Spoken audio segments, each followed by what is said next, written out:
পারি, অসহায় মানুষ যদি বাংলায় দরজা খটখটানি করে।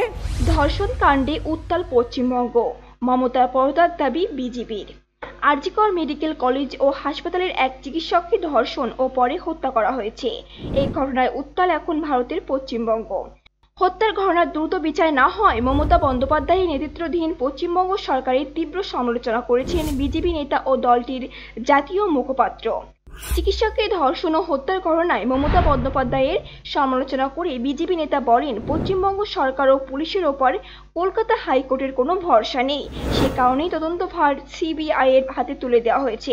মমতা বন্দ্যোপাধ্যায় কবে এই ঘটনার দায় নেবেন, কবে তিনি পদত্যাগপত্র জমা দেবেন, তার আর এক মিনিটও পশ্চিমবঙ্গের মুখ্যমন্ত্রী পদে থাকার নৈতিক অধিকার বা সাংবিধানিক উপযুক্ততা অবশিষ্ট নেই। তিনি আরও বলেন, পশ্চিমবঙ্গের নাগরিকদের ব্যর্থ করেছেন তিনি, নিজের সাংবিধানিক বাধ্যবাধকতায় তিনি ব্যর্থ হয়েছেন। এই ঘটনার মধ্যে স্পষ্টকাতর একটি বিষয়ে তৃণমূলের হিন্দু বিরোধী মানসিকতার প্রকাশ দেখা যায়।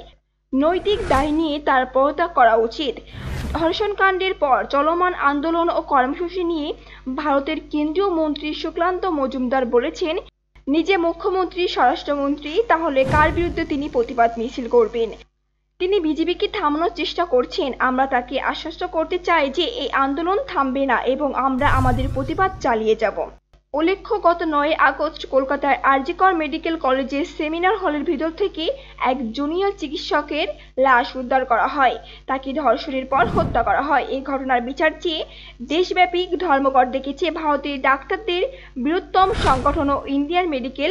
সুপ্রিয় দর্শক, নিত্য নতুন ভিডিও পেতে আমাদের চ্যানেলটি সাবস্ক্রাইব করে পাশে থাকুন।